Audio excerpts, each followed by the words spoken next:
Market లో invest చేసి మీ డబ్బులు డబుల్ చేసుకోవాలనుకుంటున్నారా? సుందరరామిరెడ్డి గారి లైవ్ సెమినార్ కి అటెండ్ అవ్వండి.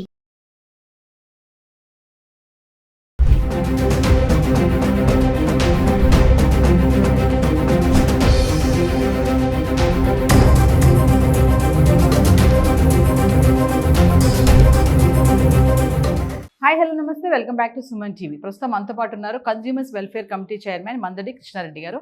సార్తో మాట్లాడదాం. మరి ఇవాళ టాపిక్ ఏంటంటే, భార్యల నుంచి భర్తలను ఎవరు కాపాడతారు, మాకు రక్షణ లేదా? ఇదేంటి విచిత్రంగా ఉంది అనుకుంటున్నారు. ఎప్పుడు కూడా భార్య బాధితులే ఉంటారనుకుంటాం, కానీ భార్యల నుంచి కూడా బాధించబడే భర్తలు కూడా చాలామంది ఉన్నారు. ఈ రోజున వాళ్ళు ఏంటంటే ప్రకార్డులు పట్టుకొని రోడ్లు కూడా ఎక్కుతున్నారు. మాకు రక్షణ లేదు, ప్రొటెక్షన్ లేదు, మమ్మల్ని ఎవరు కాపాడతారు అని చెప్పేసి. అంటే భార్యలకి ఏమైనా సమస్యలు వస్తే మరి భర్తలకు కూడా సమస్యలు వస్తాయి. ఎక్కడికి వెళ్తారు? వాళ్ళకి ఎటువంటి అంటే సంఘంలో వాళ్ళకు కూడా ఏమైనా సొసైటీలు కానీ ఇలాంటివి ఏమైనా ఉన్నాయా లేవా? అసలు ఎందుకు భార్యల నుంచి భర్తలు ఇలా భయపడుతున్నారు, మాకు ప్రొటెక్షన్ లేదా అని ఎందుకు మాట్లాడుతున్నారు? దీనిపైన మాట్లాడడానికి సార్ ఉన్నారు, సార్తో మాట్లాడదాం. నమస్తే అండి. నమస్కారం అమ్మా. సార్, మరి భర్తలు ఇప్పుడు భయపడుతున్నారు, మాకు ప్రొటెక్షన్ లేదు, మాకు రక్షణ లేదు ఏంటి అనేసి. రీసెంట్గా చూసుకుంటే కొన్ని ఇష్యూస్ జరిగాయి మనకి. ఒకసారి వాటి గురించి మాట్లాడుకుంటే. భర్తలు భయపడటం అనేది కానీ భార్యాబాధితుల సంఘాలని 40 ఏళ్ల క్రితమే భారతదేశంలో వచ్చాయి. అంటే చాలామంది ఇది కొత్తగా అనుకుంటున్నారు, కానీ ప్రతి సిటీలో భార్యాబాధితుల సంఘాలు ఈ 40 ఇయర్స్ నుంచి కంటిన్యూ అవుతూనే ఉన్నాయి. ఆల్మోస్ట్ ప్రతి సిటీలో ఉన్నాయి. కొన్ని చోట్ల పెద్దగా ఉన్నాయి, కొన్ని చోట్ల తక్కువగా ఉన్నాయి. అంటే కొద్ది మంది కలిపి పెట్టే ఉన్నాయి, కొన్ని చోట్ల ఎక్కువ మంది కలిపి పెట్టే ఉన్నాయి. జరుగుతూ ఉంది. అంటే ఏమిటి, భర్తలు చేసేటువంటి అఘాయిత్యాలు కానీ ఘోరాలు కానీ భార్యల మీద దాడి కానీ ఇట్లాంటివన్నీ వెంటనే బయటకు వస్తాయి. ఎందుకంటే సహజంగా ఆడవాళ్ళలో ఉండేటువంటి తత్వం ఏంటంటే అరవడం, కేకలేయడం, గందరగోళం చేయడం, ఏడవడం, బయటకు చెప్పుకోవడం, తర్వాత వాళ్ళందరికీ ఫోన్లు చేసి చెప్పేసేయడం, వెంటనే దాన్ని చాలా పెద్దదిగా చేయడం అనేది అలవాటుగా ఉంది. కానీ భార్య చేత కొట్టబడిన వాడు కానీ, లేదా భార్య చేత అనేక రకాల బాధించబడ్డ వ్యక్తి కానీ రకరకాల మాటలతోటి, సూటిపోటి మాటలతోటి, లేదా వేరే అక్రమ సంబంధాలు అంటగట్టడం కానీ, తనని తక్కువ చేసి మాట్లాడడం కానీ, తన వాళ్ళని తక్కువ చేసి మాట్లాడడం కానీ, తను తెచ్చే జీతం తక్కువ అని చెప్పి, లేదా తన జీవితం అంతగా తనకు ఆనందకరమైన సంతృప్తికరమైన జీవితం ఇవ్వడలేదు కానీ, పిల్లల్ని సరిగ్గా పెంచలేకపోతున్నాను కానీ, లేదా వాళ్ళకి సరైనటువంటి స్కూల్ కానీ సరైన సౌకర్యాలు కానీ ఇవ్వడం లేదు కానీ, రకరకాల కారణాల చేత రాచి రంపాన పెట్టేటువంటి భార్యలు కోకొల్లలుగా ఉన్నారు. చెప్పాలంటే అందులో ఏం సందేహం అక్కర్లే.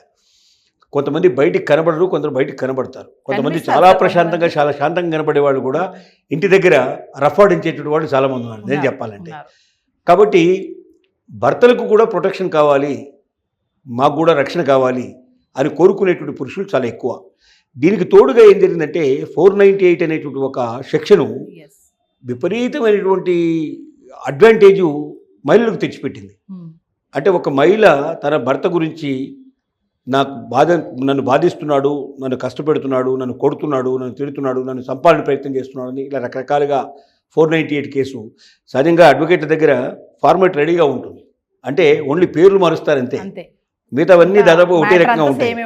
ఎప్పుడు ఎవరు వస్తారని చూసుకుంటూ ఆ పేరు, భర్త పేరు, వివరాలు మాత్రమే ఖాళీగా ఉంటాయి తప్ప మిగతాదన్నీ ఒకటే సేమ్ టు సేమ్ ఉంటాయి. ఇవన్నీ పెట్టేస్తారు. పెట్టి ఏం చేస్తారు, దాంట్లో ఎవరెవరి పేర్లు రాస్తారంటే అత్త, మామలు, ఆడబిడ్డలు, తర్వాత అలాగే మరుదులు, తర్వాత ఇంకెవరున్నారో మొత్తం వాళ్ళ బంధువర్గాని పేర్లన్నీ రాసేస్తారు. సహజంగా ఇంతకుముందు 498లో అసలు ఎవరు పెట్టారా ఏం పెట్టారో చూసేవాళ్ళు కాదు. ఎన్ని పేర్లు ఉంటే అన్ని పేర్లు ఎక్కడున్న వాళ్ళని పట్టుకుని దీంట్లో వేసేవాళ్ళు.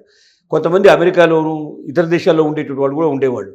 వాళ్ళని ఎలా చేస్తారే, వాళ్ళు అక్కడ ఉంటున్నారు 5 ఏళ్ళ నుంచి 10 ఏళ్ళ నుంచి అక్కడే ఉంటున్నారు కదా, వాళ్ళు ఎప్పుడు ఇండియా కూడా రాలేదు కదా, మిమ్మల్ని ఎలా టార్చర్ చేశారంటే ఫోన్లో టార్చర్ చేశారు, చాట్లో టార్చర్ చేశారు, రకరకాలుగా చేశారు అని చెప్పి వాళ్ళ మీద పెట్టేవాళ్ళు. ఇలా పెట్టడం వల్ల వాళ్ళను కూడా రకరకాలుగా లుకౌట్ నోటీసు లాంటివి ఇచ్చేసి తర్వాత వాళ్ళు అక్కడి నుంచి రప్పించేసి వాళ్ళను కూడా ఇక్కడ జైళ్ళలో పెట్టినటువంటి సంఘటనలు చాలా ఉన్నాయి. ఇది బాగా పెరిగిపోయి చివరికి ఈ పురుష సంఘాలు ఏవైతే ఉన్నాయో, అంటే భార్యాబాధితుల సంఘాలు ఉన్నాయో, వీళ్ళంతా సుప్రీంకోర్టు దాకా వెళ్ళడం జరిగింది. కొంతమంది మేధావులు, కొంతమంది వ్యక్తిగతంగా, కొంతమంది సంఘాల తరఫున సుప్రీంకోర్టుకు వెళ్ళి 498 వల్ల పురుషులకు విపరీతమైనటువంటి ప్రాబ్లం కలుగుతోంది, తను ఒక్కరిని టార్చర్ పెట్టడమే కాకుండా తనతో పాటు తన బంధువర్గాన్ని మొత్తం కూడా తన వాళ్ళందరినీ తీసుకొచ్చి దీంట్లో వేయడం వల్ల తన మీద ఉండే ఇంప్రెషన్ మొత్తం పోయి తను చివరికి దాని నుంచి అది తప్పు, తను ఏ తప్పు చేయలేదు, ఏ తప్పు చేయలేదు నిరూపించబడ్డ తర్వాత కూడా తను ఏకాగ్రగా మిగిలిపోవాల్సిన పరిస్థితి ఏర్పడుతుంది సమాజంలో. ఇది జరగడం కరెక్ట్ కాదు అని చెప్పి సుప్రీంకోర్టు తలుపు తట్టడం జరిగింది. సుప్రీంకోర్టు చాలా ఏళ్ల తర్వాత ఒక చక్కటి దానికి ఒక మార్గం చెప్పింది. ఏంటంటే అన్లెస్ 498 కేసు లోపల రుజువులు సాక్ష్యాలు దొరికితే తప్ప సింపుల్గా ఒక మహిళ నాకు ఇట్లా అన్యాయం జరిగింది, ఇంతమంది నన్ను ఈ రకంగా బాధ పెట్టారని చెప్పి వాళ్ళ పేరు రాసినంత మాత్రంలో వాళ్ళని అరెస్ట్ చేయడం కానీ లోపలేయడం కానీ చేయకూడదు అని చెప్పి సుప్రీంకోర్టు చాలా గట్టిగా వార్నింగ్ ఇచ్చింది. ఆ తర్వాత తగ్గాయి, లేకపోతే అంతకుముందు ఉధృతంగా ఉండేవి. ఏ భార్యకు కోపం వచ్చినా మొట్టమొదటి చేసే పని ఏంటంటే 498 పెట్టేయడమే. దానివల్ల బంధువర్గం అంతా కూడా ఇబ్బందులు పడేపాట్లు చాలా. ఎందుకంటే ఒకసారి జైలుకు వెళ్ళి వచ్చిన తర్వాత సమాజంలో కూడా ఒక రకమైన చెడ్డ పేరు, వాళ్ళ ప్రతిష్టకు భంగం కలుగుతున్నటువంటి భావన కలుగుతుంది. ఇలాంటివన్నీ చాలా ముఖ్యంగా మధ్యతరగతి లోపల ఇవి ఇంకా తలెత్తుకోలేని పరిస్థితులు ఏర్పడతాయి. ఇలాంటి పరిస్థితుల్లో సుప్రీంకోర్టు ఆదుకున్న దాకా ఇంకా భార్యాబాధితులకు చాలా విపరీతమైన సమస్యలు ఉండేవి, ఈనాటికి కూడా ఉన్నాయి. ఒకటే చెప్పగలిగేది అంటే భార్య అయినా భర్త అయినా ఒక బంధాన్ని ఏర్పరచుకున్నప్పుడు 100% తను చెప్పినట్టే అవతల వాళ్ళు వినాలని కోరుకునేది మాత్రం కరెక్ట్ కాదు. ఎందుకంటే ఇద్దరిలోనూ కోరికలు ఉంటాయి, ఇద్దరిలోనూ ఆలోచనలు ఉంటాయి, ఇద్దరిలోనూ ఏదో చేయాలంటే తపన ఉంటుంది. కాబట్టి ఒకరికొకరు కూర్చొని మాట్లాడుకొని కొన్ని విషయాల్లో కాంప్రమైజ్ అవ్వడం, కాంప్రమైజ్ తప్ప ఏం లేదు, నథింగ్ బట్ లైఫ్ అంటేనే కాంప్రమైజ్. కాబట్టి ఆ కాంప్రమైజ్ అయ్యి జీవితాన్ని ముందుగా చక్కగా తీసుకెళ్ళగలిగితే ఇద్దరు కూడా ఏ రకమైన సమస్యలు లేకుండా ముందుకెళ్ళగలుగుతారు. లేకపోతే భర్త వల్ల భార్య కానీ భార్య వల్ల భర్త కానీ తప్పనిసరిగా ఈ రకమైన సమస్యలు ఎదుర్కోవడం, దీనికి తోడు అడ్వకేట్లను ఆశ్రయించడం వల్ల ఇంకా సమస్య ఏంటంటే దాన్ని మరింత పెద్దగా చేసేసి దాని చివరికి ఇద్దరు మళ్ళీ కలవాలన్నా కలవడానికి వీలైనంత పరిస్థితిని వాళ్ళు క్రియేట్ చేస్తారు. కాబట్టి ఎప్పుడు కూడా అడ్వకేట్ల దగ్గరికి ముందు వెళ్లకుండా పెద్ద మనుషులు, వీళ్ళ తండ్రి కానీ వాళ్ళ తల్లి కానీ ఎవరైనా పెద్దవాళ్ళు ఎవరున్నారో వాళ్ళు కూర్చోబెట్టి ముందు వాడితో మాట్లాడి, ఇంతకుముందు అయితే ఉమ్మడి కుటుంబాలు ఉండేవి. ఉమ్మడి కుటుంబంలో అప్పటికప్పుడు ఏదైనా గొడవ వస్తే ఆ రోజే తేల్చేసి ఎవరు తప్పైతే వాళ్ళు 4 చివాట్లు పెట్టేసేసి ఎవరి పని వాళ్ళు చేసుకోమని చెప్పేవాళ్ళు. దాంతో అన్ని గప్చుప్గా ఆగిపోయాయి. కానీ ఇవాళ ఆ పెద్దవాళ్ళకు దూరం అయిపోయి వాళ్ళని దూరం పెట్టేసేసి ఒంటరి కాపురాలు, సింగిల్ ఫ్యామిలీస్ ఏవైతే వచ్చాయో ఈ ఫ్యామిలీస్ పెరుగుతున్న కొద్దీ ఈ సమస్యలు పెరుగుతూ ఉన్నాయి. దీనివల్ల పురుషులు చెప్పకూడదు, బయటికి చెప్పుకుంటే ఎక్కడ సిగ్గుపోతుందో అనేట్టు భయం ఉన్నప్పటికీ ఇప్పుడు చెప్పుకోక తప్పడం లేదు. చెప్పిన దానికి తగిన పర్యవసానాలు జరుగుతున్నాయి. కొంతమంది ఆత్మహత్యలు చేసుకుంటున్నారు, కొన్ని చోట్ల వాళ్ళు రకరకాల సమస్యలతో బాధపడుతున్నారు. కాబట్టి భార్యాభర్తలు ఇద్దరు కూడా ఒక ఉమ్మడిగా ఆలోచన చేసుకొని మన సంసారమే బయటపడుతుంది, మన జీవితాలు నాశనం అయిపోతాయి. ఒక్కసారి విచ్ఛిన్నమైన కుటుంబాలతో తర్వాత వాళ్ళిద్దరి కాపురాలు మళ్ళీ చక్కబట్టడం చాలా కష్టం. పోనీ వారు వేరే వాళ్ళతో జీవనం సాగించినా కూడా మాటికి మొదటి విషయాలు బాగా ఎత్తేసి వీళ్ళని పొడవడం జరుగుతుంటుంది. సూటిపోటి మాటలతో వాళ్ళ జీవితం అంతా కూడా నాశనం అయిపోతుంది. ఇంకా అంటే అక్కడితో ఎండ్ అయిపోతుంది. ఒక జీవితానికి సమాప్తం చేసుకునే దానికన్నా జీవితాన్ని ముందుకు తీసుకెళ్ళడానికి ఒక కాంప్రమైజ్ అవుతూ ఇద్దరు కూడా ముందుకెళ్తే ఈ సమస్యలు రావు. విపరీతంగా పురుషులు బాధపడుతున్న సంగతులు కూడా ఉన్నాయి, స్త్రీలు కూడా బాధపడుతున్నారు. ఈక్వల్గానే ఉన్నాయని ఒక రకంగా చెప్పాలి, వాటితో వీడు సమానంగానే ఉన్నాయి పరిస్థితి. కాబట్టి ఇంకొకసారి మన భారతదేశంలో ఉన్న ఔన్నత్యం, మన భారతీయ గొప్పతనం తెలుసుకొని దానికి తగినట్టుగా నడుచుకోవడం మంచిదని నా ఉద్దేశం. అంటే ఎంత టార్చర్ అంటే అండి, భార్య టార్చర్ తట్టుకోలేక సెల్ఫీ సూసైడ్ చేసుకుని అంటే మాట్లాడి సారీ మమ్మీ, సారీ డాడీ అని చెప్పడం. మనం ప్రీవియస్ చూసుకుంటే బెంగళూరులో టెక్కి సూసైడ్ చేసుకున్నాడు, రీసెంట్గా సాఫ్ట్వేర్ టెక్కి ఒక అతను. ఇంకా చూసుకుంటే భార్యలు ఎలా తయారయ్యారంటే సుపారీ ఇచ్చి భర్తలను కూడా చంపించేస్తున్నారు. ఇది ఎక్కడి వరకు వెళ్తుంది అంటే మరి అందుకే ఇప్పుడు రోడ్లు ఎక్కుతున్నారు భర్తలు, మాకు సెక్యూరిటీ లేదు ఏంటి, మాకు చట్టాలు లేవా అని అడుగుతున్నారు. మరి మగవాళ్ళకి ఏమైనా చట్టాలు ఉన్నాయండి అసలు? చట్టాలంటే ఎక్కడైనా సరే ఎవరైనా టార్చర్ చేసినప్పుడు వెళ్ళి ఏ పోలీస్ స్టేషన్లో అయినా మనం కంప్లైంట్ ఇవ్వచ్చు. తప్పనిసరిగా చాలా చట్టాలు ఉన్నాయి, చాలా సెక్షన్స్ కింద దానికి మనం కేసు పెట్టడానికి అంటే ఎంతవరకు వాళ్ళు ఎలా చేశారు, ఊరికే మాటలతోటే చుట్టుపోటి మాటలతోటే అంటున్నారా, లేక చేతలతో కూడా చేయడానికి ప్రయత్నం చేస్తున్నారా, వీటన్నిటిని బట్టి సెక్షన్స్ అనేవి వర్తిస్తాయి. సెక్షన్స్ ఆడవాళ్ళకి సెక్షన్స్ ఉన్నాయి, మగవాళ్ళు కూడా అలాంటి సెక్షన్స్ ఉన్నాయి. అందులో ఏమీ సందేహం అక్కర్లేదు.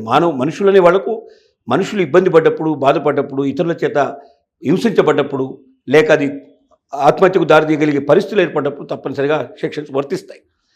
ఇక్కడ జరిగేది ఏమిటంటే ముఖ్యంగా పురుషుల లోపల సహనాన్ని కోల్పోవడం కూడా ఒక్కోసారి జరుగుతుంది. అంటే స్త్రీలు పురుష సహనాన్ని పరీక్షించే పరిస్థితులు ఏర్పడతాయి. దానికి కారణాలు ఏమిటో అన్వేషించి ఎందుకు భార్య అలా ప్రవర్తిస్తుంది. చాలా ఇప్పుడు మీరు ఇందాక భర్తను సుపారించి చంపించాడన్నారు. కొన్ని వేల కేసుల్లో అక్రమ సంబంధాల వల్ల కూడా భార్య మరొకరితో సంబంధం పెట్టుకొని భర్తను చంపిస్తే అడ్డు తొలగించుకుంటే తప్ప తన జీవితం సాఫీగా సాగదనేటువంటి ఉద్దేశంతో తన ప్రియుడితో కలిసి భర్తను హత్య చేసిన Yes. సంఘటనలు, హత్య చేయడానికి ప్రయత్నించి దొరికిపోయిన సంఘటనలు చాలా- కోకొల్లుగా ఉన్నాయి. అవును. కోకొల్లుగా ఉన్నాయి. ఇప్పుడు వెస్ట్రన్ కల్చర్కి మన ఇండియన్ కల్చర్ తేడా ఏమిటంటే, వెస్ట్రన్ కల్చర్లో ఉంగరం పెడితే పెళ్ళైనట్టు, ఉంగరం తీస్తే విడాకులు వచ్చినట్టు. విడాకులు. అంత సులభంగా ఉంటుంది వాళ్ళ పరిస్థితి. వాళ్ళ జీవితంలో 20-30 పెళ్ళిళ్ళు చేసుకుంటారు ఒక్కొక్కరు. కానీ ఒక్కసారి ఇద్దరు కలిశారంటే ఒకరి మీద ఒకరు గౌరవం, ఒకరి మీద ఒకరు ప్రేమ, ఒకరి మీద ఒకరు విశ్వాసం కలిగి ఉంటారు. మళ్ళీ వాళ్ళు వేరే గురించి ఆలోచించకుండా ఉంటారు. ఎప్పటిదాకా అయితే వాళ్ళు వేరే ఆలోచన వాళ్ళకి ఎప్పుడైతే కలిగిందో అప్పుడు వెంటనే ఈ బంధాన్ని తొలగించుకుంటారు, అక్కడితో కొట్టేసుకుంటారు. కృష్ణారెడ్డి గారు ఒక విషయం చెప్పండి. ఒక మహిళ ఇలాంటి ఏదైనా తనకి ఇబ్బంది కలిగింది, భర్త కొట్టారు, అత్తమామలు తిట్టారు అన్నాడు, పోలీస్ స్టేషన్కి ఎక్కగలుగుతుంది. అలా ఒక పురుషుడు వెళ్తాడంటారా పోలీస్ స్టేషన్కి? వెళ్ళిన సంఘటనలు చాలా ఉన్నాయి.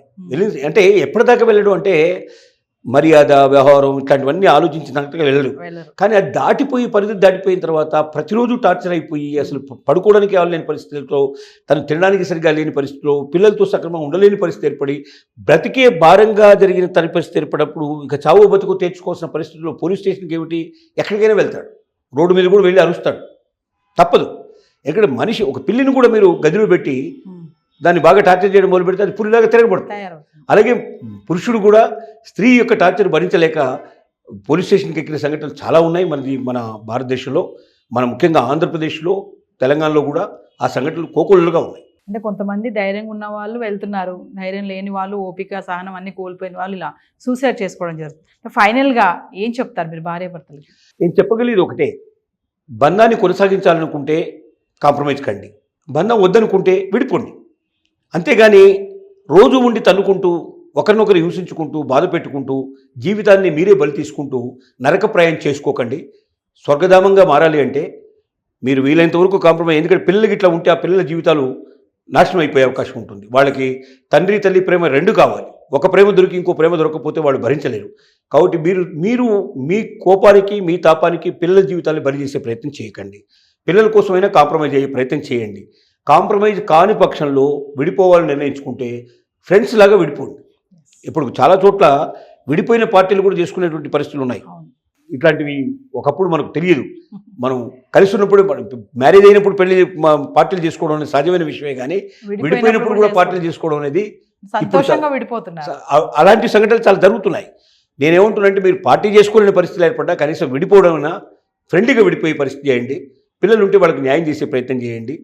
అలాగా ప్రశాంతమైన జీవితాన్ని గడుపుకునే ప్రయత్నం చేయండి. అంతేకాని ఆ బంధాన్ని విడదీసుకోలేక, ఉంచుకోలేక రోజు టార్చర్ అయిపోయి ఇద్దరు జీవితాల్లో ఆత్మహత్య చేసుకుంటే బాగుండనే ఆలోచన వచ్చేటువంటి పరిస్థితులు మాత్రం క్రియేట్ చేసుకోకండి అని వీళ్ళందరికీ నేను విజ్ఞప్తి చేస్తున్నాను. నమస్తే.